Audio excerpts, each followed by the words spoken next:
सूबाई वजीर मियां असलम इकबाल बात कर रहे हैं। और इसी तरह बाकी दूसरे अदारों को भी खत लिखे गए हैं। दो एक चीज़ें जो आपके सामने रखना चाहता हूं कि हमारे पंजाब के अंदर और स्पेशली लाहौर के अंदर कुछ लोगों ने सरकारी ज़मीनों पर भी कब्ज़े करके हाउसिंग सोसाइटियाँ लोगों को अखबारात में टीवी पे दिखा के बना के बेच के चले गए कागज़ों के अंदर, और लोग अपनी फ़ाइलें उठा के मुख्तलिफ दफातर के अंदर, थानों के अंदर, मुख्तलिफ जगहों पर जा रहे होते हैं, लेकिन कुछ पता नहीं चलता कि उनकी रिकवरी किस तरह से होगी। लाहौर एयरपोर्ट के पास एक पार्क व्यू हाउसिंग सोसाइटी थी और अब वो डीएचए के अंदर शामिल हो चुकी है। उसके अंदर भी एक मेगा स्कैम जो था उस वक्त भी था और अब तक वो चल रहा है कि पार्क व्यू हाउसिंग सोसाइटी के नाम के ऊपर उन्होंने लोगों को एक्स्ट्रा प्लॉट बेचे, डीएचए में मर्ज करके चले गए वो, लेकिन अपनी पार्क व्यू हाउसिंग सोसाइटी से हटके उन्होंने एक जमीन ली और उसका पार्क व्यू नाम रख दिया और फाइलें बेच के निकल गए। कोई कोऑपरेटिव हाउसिंग जो कोऑपरेटिव डिपार्टमेंट है उसके अंदर उसकी कोई अप्रूवल नहीं, कोई चक्कर नहीं, और हजारों की शक्ल में फाइलें बेच के निकल गए। और वो जो बेचारे साइलीन हैं वो आज भी ख्वार हो रहे हैं। आल दो के कुछ को डीएचए फेज 7 के अंदर अकोमोडेट किया गया, लेकिन ये क्योंकि पार्क व्यू के नाम पे बेचा गया था और पार्क व्यू का जो मालिक है उसके नाम का आपको पता है, उसका नाम अलीम खान है। उसने लोगों के अरबों रुपए उधर भी इकट्ठे किए, इकट्ठे करने के बाद लोगों को उनके पुरसाने हाल पे छोड़ा और निकल गए। इसके साथ साथ वो सिर्फ यहां पे नहीं रुका, लाहौर में मुख्तलिफ जगहों पर उसके कब्जे हैं। ये जो बड़ी बड़ी गाड़ियों में, बड़े बड़े जहाजों में गरीब आदमी को मुतासर करने के लिए फिरते हैं, इनके अपने मामलात इस तरह के। डीएचए के अंदर एक नेशनल स्कूल है बरकी रोड के ऊपर, डीएचए नहीं है, बरकी रोड के ऊपर।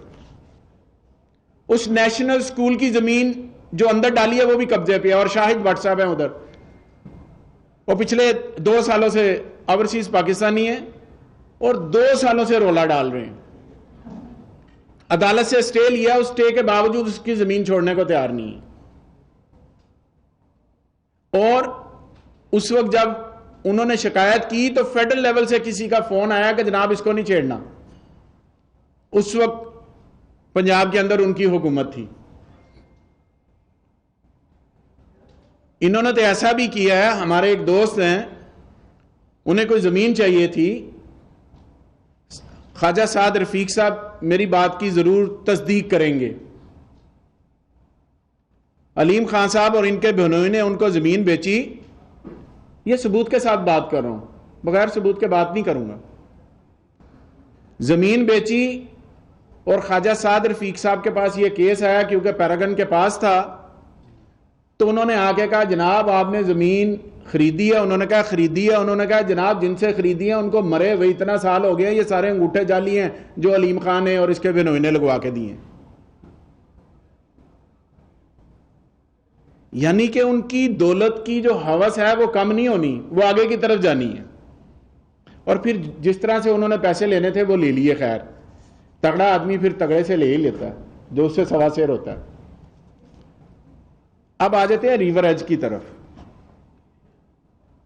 टोटल जमीन, एलडीए का स्टाफ यहां पर बैठा हुआ है, मैंने पीछे भी आपसे बयान किया कि यह 765 कनाल के ऊपर सोसाइटी अप्रूव हुई थी 2006 के अंदर। 2010 में इसने ले ली अलीम खान ने। अब इसने किया क्या, वो कारनामे मैं गिनवा दूं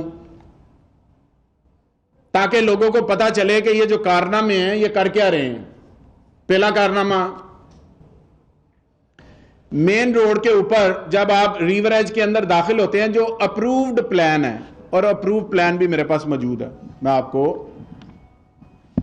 दिखा देता हूं जी। ये अप्रूव्ड प्लान है एलडीए का 2006 का, ये अप्रूव्ड प्लान। वो पीछे एलडीए के बंदे भी बैठे हुए हैं, स्टाफ भी बैठे। इसकी मेन रोड के ऊपर कनाल के 20 प्लॉट हैं। जब आप दाखिल होते हैं लेफ्ट साइड पे, कभी आप गए हो तो मसूफ ने क्या किया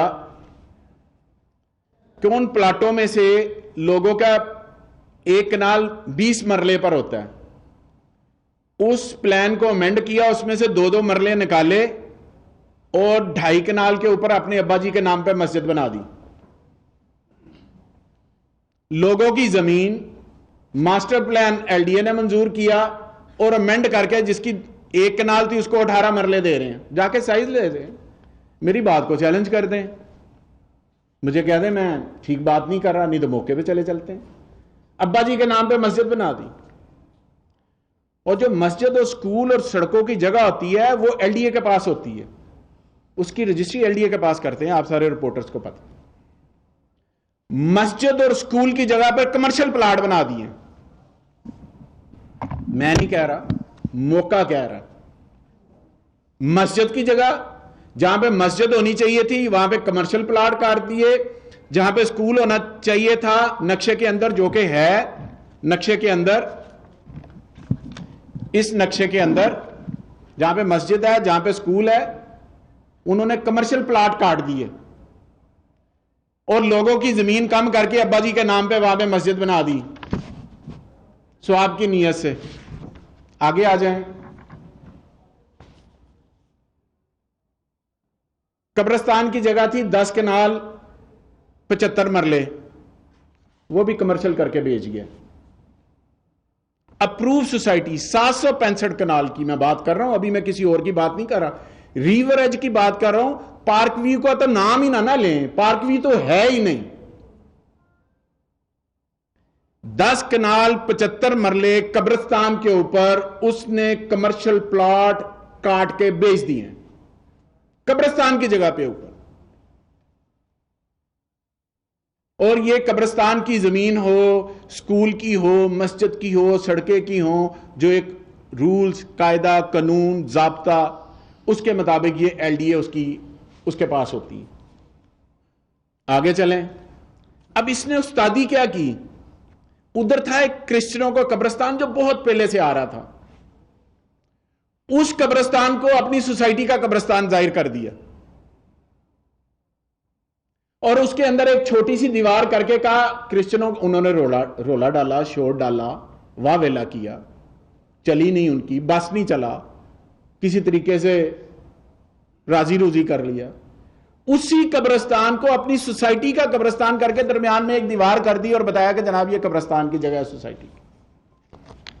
बात यही नहीं खत्म होती, आगे भी चलती।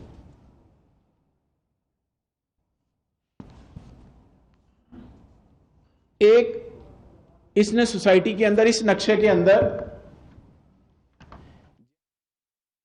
दूसरी जानिब एतजाज अहसन लाहौर में बात कर रहे हैं।